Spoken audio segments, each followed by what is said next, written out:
My dear students and parents, this is Daniel and welcome back to our channel. BDS அப்படிங்கிற ஒரு முக்கியமான படிப்பை பற்றி தான் இந்த வீடியோவில் பார்க்க போகிறோம். பொதுவாக இந்த பிடிஎஸ்ஸை யாரெல்லாம் செலக்ட் பண்ணுறாங்க, யார் ஆக்சுவலாக பிடிஎஸ் படிக்கலாம், யார் படிக்கக்கூடாது, இதில் உள்ள ஸ்கோப் என்ன, அண்ட் இதில் சேலரி அண்ட் அதர் கேரியர் ஆப்பர்ச்சுனிட்டிஸ்லாம் எப்படி இருக்குது அப்படிங்கிற பல்வேறு கேள்விகள் மாணவர்கள் பெற்றோர்கள் தொடர்ந்து நம்மகிட்ட கேட்டுகிட்டே இருக்கிறாங்க. இப்போ பிடிஎஸ் படித்தா ஸ்கோப் இருக்கா, பிடிஎஸ் படித்தா வேலை கிடைக்குமா அப்படிங்கிற கேள்வியும் நிறைய பேருக்கு இருக்குது. இந்த வீடியோ உங்களுக்கு ஒரு ஐ ஓப்பனிங் வீடியோவாக இருக்கும். எனக்கு தெரிந்த நிறைய விஷயங்களையும், நிறைய டென்டிஸ்ட் கிட்டையும், நிறைய எம்பிபிஎஸ் பிடிஎஸ் படிக்கக்கூடிய மாணவர்கள்கிட்டையும் பிடிஎஸை பற்றி அவங்க என்ன நினைக்கிறாங்க அப்படிங்கிறதையும் கேதர் பண்ணி ஒரு குமுலேட்டிவாக இந்த வீடியோவை நான் உங்ககிட்ட கொடுக்குறேன். ஸோ இந்த வீடியோ கண்டிப்பாக உங்களுக்கு இன்ஃபர்மேட்டிவாக இருக்கும். இந்த வீடியோக்கு அப்புறம் நீங்கள் பிடிஎஸ் படிக்கலாமா வேண்டாமா அப்படிங்கிற முடிவெடுப்பதற்கு கண்டிப்பாக இந்த வீடியோ உங்களுக்கு பிரயோஜனமாக இருக்கும் அப்படிங்கிற நம்பிக்கை எனக்கு இருக்குது. ஸோ இந்த வீடியோவை ஒருவேளை உங்களுக்கு யூஸ்ஃபுல்லாக இருந்துச்சுன்னா மறக்காம வீடியோ லைக் பண்ணிடுங்க. அண்ட் யாராவது உங்களுடைய நண்பர்கள் உறவினர்கள் பிடிஎஸ் படிக்கணும்னு ஆசைப்படுறேன், நான் பிடிஎஸ் படிக்கலான்ற பிளானில் இருக்கிறேன் அப்படின்ட்டு இருந்தாங்கன்னா அவங்களுக்கு மறக்காமல் ஷேர் பண்ணுங்கள். ஸோ தட் அவங்களுக்கும் இந்த இன்ஃபர்மேஷன் அப்படிங்கிறது யூஸ்ஃபுல்லாக இருக்கும்.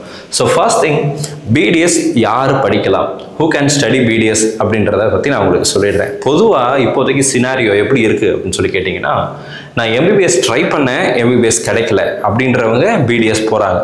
மெஜாரிட்டி ஆஃப் த கேண்டிடேட்ஸ் 100 பேர் பிடிஎஸ் போய் சேர்றாங்கன்னா அதில் 90 பேர் இந்த கேட்டகரியில் தான் போய் சேர்றாங்க.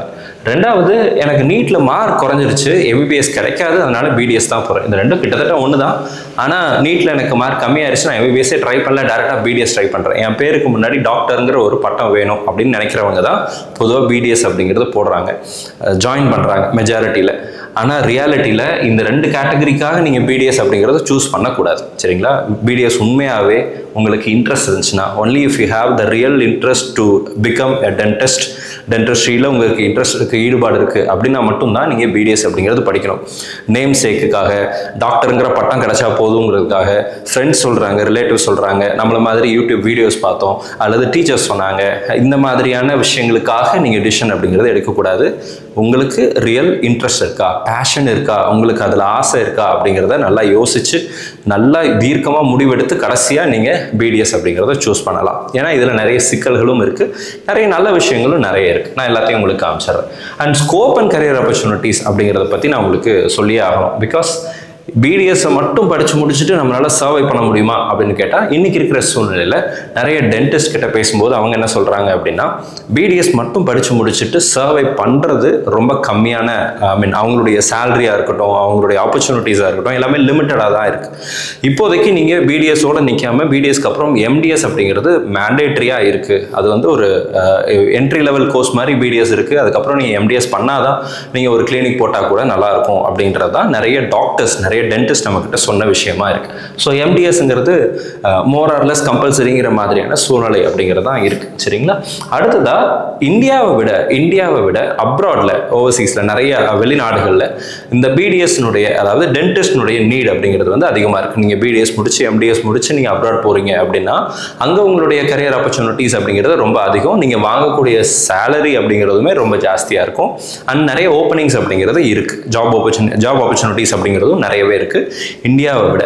இப்போ ரியாலிட்டியில் ஒரு விஷயத்தை பேசுவோம், பெற்றோர்களுக்கு ஒரு விஷயத்த சொல்கிறேன். நம்மளுடைய லைஃப் டைமில், உங்களுடைய லைஃப் டைமில் எத்தனை முறை நீங்கள் ஒரு டென்டிஸ்ட்டை டேரெக்டாக போய் பார்த்துருக்கீங்க? பல் டாக்டரை எந்த ரீசனுக்காக போய் பார்த்துருக்கீங்க? எம்பிபிஎஸ் படித்து முடிச்ச ஒரு அலோபதி டாக்டரை எத்தனை தடவை போய் பார்த்துருக்கீங்க? இந்த ரெண்டுக்குரிய கம்பேரிசன் தான் பேஷண்ட் லோட் அப்படிங்கிற வித்தியாசத்தை பார்க்குறோம். ஸோ இதில் பொதுவாக நம்ம வந்து அதிகமாக போகிறது எங்கே இருக்கும் அப்படின்னா, காய்ச்சல், தலைவலி, உடம்பு சரியில்லை, அது இல்லை அப்படின்னு சொல்லிட்டு நார்மலாக எம்பிபிஎஸ் முடிச்ச அல்லது பிஜி பண்ண ஒரு டாக்டரை தான் நம்ம அதிகமாக போய் பார்த்துருப்போம். பிடிஎஸ்க்கு ஏதாவது பல் சம்பந்தமாக, வாய் சம்பந்தமாக ஏதாவது பிரச்சனை இருந்துச்சுன்னா நம்ம போய் போய் பார்க்க வேண்டிய சூழ்நிலை அப்படிங்கிறது ஏற்படுது. ரியாலிட்டியில் நம்ம ஒரு டென்டிஸ்ட்டை போய் பார்த்ததனுடைய ரேஷியோவை விட ஒரு நார்மல் அலோபதி எம்பிபிஎஸ் டாக்டரை போய் பார்த்ததனுடைய ரேஷியோ தான் ஜாஸ்தியாக இருக்கும், அதுதான் அதிகமாக இருக்கும். ஆனால் இன்னைக்கு சூழ்நிலையில் நிறைய டென்டிஸ்ட் இருக்கிறாங்க, நிறைய டென்டல் கிளினிக் இருக்குது. ஸோ சர்வைவல் அப்படிங்கிறது வந்து again it is based on the skill of the candidate. So பிடிஎஸ்ஸாக இருந்தாலும் சரி, எம்பிபிஎஸ்ஸாக இருந்தாலும் சரி, படிச்சு முடிச்சதுக்கப்புறம் அந்த மாணவர் அல்லது அந்த மருத்துவர் எந்த அளவுக்கு ஸ்கில்ஃபுல்லாக தங்களை காமிச்சிக்கிறாங்க, எந்த அளவுக்கு ஸ்கில்ஃபுல்லாக இருக்கிறாங்க அப்படிங்கிறத பொறுத்து தான் அவங்களுடைய கரியர் ஆப்பர்ச்சுனிட்டிஸ் அப்படிங்கிறதும் அமைகிறது. அண்ட் சேலரியை பொறுத்த வரைக்கும் நீங்கள் கவர்மெண்ட்டில் ப்ராக்டிஸ் பண்ண போகிறீங்களா, ஐ மீன் கவர்மெண்ட் டாக்டராக மாற போகிறீங்களா, அல்லது ப்ரைவேட்டாக நீங்களே உங்களுடைய ஏதாவது ஒரு கிளினிக்கில் ஜாயின் பண்ண போகிறீங்களா, அல்லது சொந்தமாக நீங்கள் கிளினிக் வைக்க போகிறீங்களா அப்படிங்கிறத பொறுத்து சேலரி ரேஞ்ச் அப்படிங்கிறதும் வேறுபடுது. யூஸ்வலாக எம்பிபிஎஸ்க்கு படிக்கும்போது ஒரு கவர்மெண்ட் காலேஜில் நீங்கள் சேர்ந்து படிக்கிறதாக இருந்தால் 18,000 ரூபா ஆகுது. பிடிஎஸ் கவர்மெண்ட் காலேஜில் சேர்ந்து படிக்கிறதா இருந்தால் ஒரு வருஷத்துக்கு 16,000 ரூபா ஆகும். டியூஷன் ஃபீஸ் மட்டும் நான் சொல்கிறேன். எல்லா ஃபீஸும் சேர்ந்தா வருஷத்துக்கு ஒரு 30,000 ரூபா 50,000 ரூபான்னு கூட வச்சுக்கோங்களேன் கவர்மெண்ட் காலேஜில். இதே இது பிரைவேட் டென்டல் காலேஜஸில் நீங்கள் கவர்மெண்ட் கோட்டாவில் சேர்றதாக இருந்தால் ஒரு வருஷத்துக்கு குறைந்தபட்சம் 4 லட்சத்துலேருந்து 5 லட்சம் வரைக்கும் ஆகும். ஹாஸ்டலோட சேர்த்து சொல்கிறேன். ஹாஸ்டல், மெஸ், அக்காமடேஷன் எல்லா விஷயங்களும் சேர்த்து.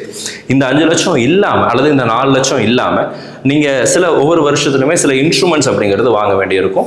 ஸோ அந்த இன்ஸ்ட்ருமெண்ட்ஸினுடைய காஸ்ட்டும் இது கூட அடிஷ்னலாக இருக்கும். சரிங்களா? இதே இது மேனேஜ்மெண்ட் கோட்டா போனீங்கன்னா 7 lakhsலேருந்து 8 lakhs வரைக்கும் ஒரு வருஷத்துக்கு ஆகுது. அடிஷ்னலாக இன்ஸ்ட்ருமெண்ட்டுடைய காஸ்ட் அப்படிங்கிறது வரும். ஸோ யூஸ்வலாக நம்ம மாணவர்கள்கிட்ட பிடிஎஸ் படிக்கக்கூடிய மாணவர்கள்கிட்ட பேசும்போது அவங்க சொல்கிறது என்னன்னு சொல்லி கேட்டிங்கன்னா, ஃபர்ஸ்ட் இயர்லேயே செகண்ட் இயர்லேயும் பேஷண்ட்டோட இன்ட்ராக்ட் பண்ணுறதுங்கிறது ரொம்ப கம்மியாக தான் இருக்குது. ப்ரீ கிளினிக்கலில் தான் நாங்கள் நிறைய விஷயங்களை கான்சன்ட்ரேட் பண்ணுறோம். தேர்ட் இயரில் இருந்தால் கிளினிக்கல் ஒர்க்ஸ் அப்படிங்கிறது இல்லை கிளினிக்கல் டியூட்டி அப்படிங்கிறது எங்களுக்கு ரொம்ப அதிகமாக இருக்குது. பேஷண்ட்ஸோட இன்டெகிரேட் பண்ணுற, பேஷண்ட்ஸோட பேசுறது, அவங்களோட கோஆர்டினேட் பண்ணுறது, அவங்களுடைய பிரச்சனைகளை புரிஞ்சுக்க ட்ரை பண்ணுறது, இதெல்லாமே தேர்ட் இயர்லேருந்து தான் நடக்குது அப்படிங்கிறதையும் சொல்லியிருக்கிறாங்க. ஸோ எம்பிபிஎஸ்ஸாக இருந்தாலும் சரி, பிடிஎஸ்ஸாக இருந்தாலும் சரி, 2 பேருமே டாக்டருங்கிற பட்டத்தை அவங்க பேருக்கு முன்னாடி போட்டுக்க முடியும். ஆனால் இந்த பிடிஎஸ்ல இருக்கக்கூடிய லிமிட்டேஷன் அப்படின்னு பார்த்தீங்க அப்படின்னா, இதை நம்ம லிமிட்டேஷன் சொல்ல முடியாது. ஆனால் எம்பிபிஎஸ்ஸாக இருந்தாலும் சரி, பிடிஎஸ்ஸாக இருந்தாலும் சரி, அவங்க தங்களுடைய பெயர்களுக்கு முன்பதாக டாக்டர் அப்படிங்கிற பட்டத்தை போட்டுக்க முடியும். ஆனால் டென்டிஸ்ட்டை பொறுத்த வரைக்கும் கரியர் ஆப்பர்ச்சுனிட்டிஸ் அப்படிங்கிறது ஒரு பெரிய கேள்விக்குறியாக தான் இருக்கிறது இப்போதைக்கு சூழ்நிலையில். யாரெல்லாம் ஸ்கில்ஃபுல்லாக இருக்காங்களோ அவங்களுக்கு நல்ல ஆப்பர்ச்சுனிட்டிஸ் இருக்குது. And coming to the salary point, பேசிக்காக பிடிஎஸ் மட்டும் முடிச்சுட்டு ஒரு கிளினிக்கில் போய் சேரும்போது குறைந்தபட்சமாக 15,000லேருந்து அதிகபட்சமாக 60,000 70,000 வரைக்கும் கூட சேலரி ரேஞ்ச் அப்படிங்கிறது இருக்குது. இது சேலரிங்கிறது எல்லாத்துக்கும் ஒரே மாதிரி கொடுக்க மாட்டாங்க. ஒரு காலேஜில் படித்த மாணவர்களுக்குள்ளேயே வேறுபாடுகள் அப்படிங்கிறது இருக்கும். ஒரே கம்பெனியில் வேறு வேறு ஸ்கேல் ரேஞ்சில் வேலை பார்க்குற மாணவர்கள் இருக்க தான் செய்வாங்க. இது ஐடியிலேயே நடக்குது. இப்போ டென்டிஸ்ட்டை பொறுத்த வரைக்கும் மருத்துவர்களாக இவங்க பணியாற்ற போகிறாங்க, பல் மருத்துவர்களாக பணியாற்ற போகிறாங்க. அப்படிங்கும்போது ஒரு பெரிய மருத்துவமனை இருந்துச்சுன்னா அதில் வேரியஸ் சேலரி ரேஞ்சில் பீப்புள் இருப்பாங்க. ஜூனியர் டாக்டர்னு ஒருத்தரை அப்பாயிண்ட் பண்ணியிருப்பாங்க. அதுக்கு மேலே கொஞ்சம் ஒரு அடுத்த பொசிஷனில் இன்னும் கொஞ்சம் எக்ஸ்பீரியன்ஸில் அதிகமான ஒரு மருத்துவர் வச்சுருப்பாங்க. ஒரு சீனியர் டாக்டர் ஒருத்தர் இருப்பார். அவர் வாங்குகிற சேலரியும் என்ட்ரி லெவலில் போகக்கூடிய ஒரு ஜூனியர் டாக்டர் வாங்கக்கூடிய சேலரியும் வேறுபாடுகள் இருக்கத்தான் செய்யும். இப்போ 15,000லேருந்து 60,000 70,000 வரைக்கும் கூட சேலரிங்கிறது இருக்குது. ஸோ நீங்கள் ஒரு கவர்மெண்ட் டென்டிஸ்ட்டாக நீங்கள் மாறுறீங்க, கவர்மெண்ட் ஹாஸ்பிட்டலில் அல்லது கவர்மெண்ட் டாக்டராக நீங்கள் மாறிடுறீங்க அப்படின்னா ஆவரேஜாக நீங்கள் ஒரு 70,000 80,000 அப்படிங்கிறது சேலரியாக வாங்க முடியும் மாசத்துக்கு. பிரைவேட் செக்டாரில் நீங்கள் போகிறீங்க அப்படின்னா, அதாவது வேலைக்கு போகிறீங்க அப்படின்னா, அந்த நேரத்தில் 15,000லேருந்து 60,000 70,000 வரைக்கும் கூட அந்தந்த ஹாஸ்பிட்டலை பொறுத்து, கிளினிக்கை பொறுத்து உங்களுடைய சேலரி ரேஞ்ச் அப்படிங்கிறது இருக்குது. நீங்கள் எம்டிஎஸ் முடிச்சிட்டீங்க அப்படின்னா பிடிஎஸ் முடிச்சுட்டும் கிளினிக் வைக்கலாம். ஆனால் எம்டிஎஸ் முடிச்சுட்டு கிளினிக் வச்சாதான் நல்லா இருக்கும் அப்படின்னு நிறைய டென்டிஸ்ட் நம்மக்கிட்ட ரெக்கமெண்ட் பண்ணுறாங்க. ஸோ எம்டிஎஸ் முடிச்சுட்டு நீங்கள் ஒரு கிளினிக் வைக்கிறதாக இருந்தால் அந்த இனிஷியல் கிளினிக்கை வைக்கிறதுக்கு கொஞ்சம் அமௌண்ட்டுங்கிறது செலவாகும். So investment will be there. And அதுக்கப்புறம் நீங்கள் எந்த இடத்துல வைக்கிறீங்க அப்படிங்கிறத பொறுத்து அதனுடைய ரன்னிங் காஸ்ட் இதெல்லாமே அடிஷ்னலாக இருக்குது.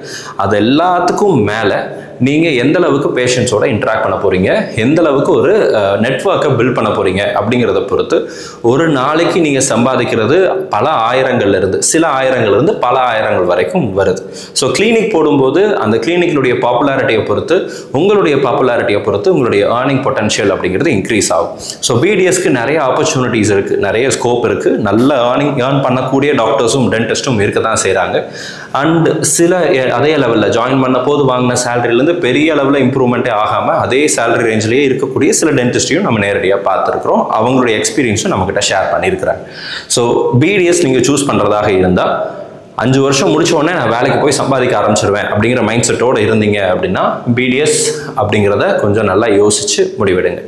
நான் கண்டிப்பாக எம்டிஎஸ் பண்ணுவேன் அப்படின்ற மைண்ட் செட்டில் நீங்கள் இருக்கீங்க அப்படின்னா தாராளமாக எம்டிஎஸ் அப்படிங்கிறது பண்ணலாம். அதுக்கப்புறம் நல்ல ஆப்பர்ச்சுனிட்டிஸ் அப்படிங்கிறது இருக்குது.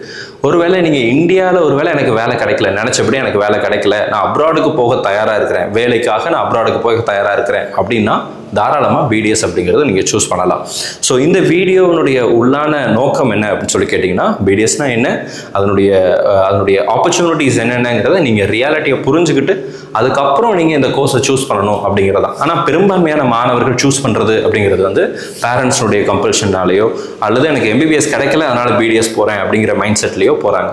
இப்போ ஸ்ட்ரகிள் பண்ணுறது யாராக இருக்கிறாங்க அப்படின்னா, உண்மையான பேஷனோட பிடிஎஸ் சேர்ந்து படித்த மாணவர்கள் யாரும் பிடிஎஸை பற்றி அவங்க வந்து விட்டு கொடுக்குறதே இல்லை. நல்ல ஆப்பர்ச்சுனிட்டிஸ் இருக்குன்றாங்க, நல்ல ஸ்கில் அவங்க வளர்த்துக்கிறாங்க, இன்ட்ரெஸ்டோட படிக்கிறாங்க, அவங்களுக்கு அது ஈஸியாக இருக்குது. ஆனால் எம்பிபிஎஸ் கிடைக்காம பிடிஎஸ்க்கு போகிறவங்க அப்படின்ற ரேஷியோ இருக்கு இல்லைங்களா, இன்ட்ரெஸ்டே இல்லாமல் அந்த கோர்ஸில் சேர்ந்து படிக்கிறவங்களுடைய ரேஷியோவில், அந்த ஸ்டூடெண்ட்ஸோடைய மென்டாலிட்டியில் பிடிஎஸ் அப்படிங்கிறது கொஞ்சம் இதாக போகிற மாதிரி தான் இருக்குது சார். எனக்கு பெருசாக எனக்கு இன்ட்ரெஸ்ட் இல்லை அப்படின்னா அந்த பசங்களுடைய நம்ம ஸ்டூடெண்ட்ஸுடைய ஃபீட்பேக் அப்படிங்கிறது இருக்குது. ஸோ அப்போ நீங்கள் என்ன பண்ண போகிறீங்க, என்ன முடிவெடுக்க போகிறீங்க அப்படிங்கிறத நல்லா யோசிச்சு டிசைட் பண்ணுங்கள். Because this is your career. எனக்கு தெரிஞ்ச இன்புட்ஸை நான் இந்த இடத்துல ஷேர் பண்ணியிருக்கிறேன். But as a student and as a parent உங்களுடைய குழந்தையுடைய வாழ்க்கையை முடிவெடுக்கிறதுக்கு இந்த 5 வருட படிப்பு அப்படிங்கிறது முக்கியமான ஒரு விஷயமா இருக்குது. ஸோ அதனால் பிடிஎஸ்ல ஜாயின் பண்ணிட்டு, இன்னும் சில பேர் நம்மகிட்ட கேட்பாங்க, சார் பிடிஎஸ்ல ஜாயின் பண்ணிட்டு நான் நீட்டுக்கும் ப்ரிப்பேர் பண்ணுறேன், அடுத்த வருஷம் டிஸ்கன்டினியூ பண்ணிட்டு எம்பிபிஎஸ் கிடைச்சா போய்க்கலாமா அப்படின்னா டிஸ்கன்டினியூஷன் ஃபீஸ் வரும். ஒருவேளை நீங்கள் ப்ரைவேட் காலேஜில் சேர்ந்தீங்கன்னா அந்த 4 வருஷம் ஃபர்ஸ்ட் இயரில் நீங்கள் டிஸ்கன்டினியூ பண்ணிங்கன்னா மிச்சம் இருக்கிற 4 வருஷம் அந்த சீட் வேக்கண்ட்டாக தானே இருக்கும். ஸோ காலேஜ் எப்படி ஒத்துக்குவாங்க அப்படிங்கிறதையும் நம்ம யோசிச்சு தான் பார்க்கணும். ஸோ அப்போ பெனால்ட்டியாக 10 லட்ச ரூபா கட்டணும். நீங்கள் ஃபர்ஸ்ட் இயர் கட்டின ஃபீஸ் அப்படிங்கிறது வராது. சில ப்ரைவேட் காலேஜ் உங்ககிட்ட எக்ஸ்ட்ரா ஃபீஸ் கூட கேட்கலாம். ஸோ இந்த மாதிரி நிறைய ஃபினான்ஷியல் ரிஸ்க்லாம் இருக்குது. அதெல்லாம் விட்டுட்டு நீங்கள் திரும்ப எம்பிபிஎஸ் போக முடியுமா அப்படிங்கிறது ஒரு பெரிய question mark. And again BDS படிச்சுக்கிட்டு இருக்கும்போதே நீட்டுக்கு நம்மளால் படிக்க முடியுமா, ப்ரிப்பேர் பண்ண முடியுமா அப்படிங்கிறது இன்னொரு பெரிய கொஸ்டின் மார்க்.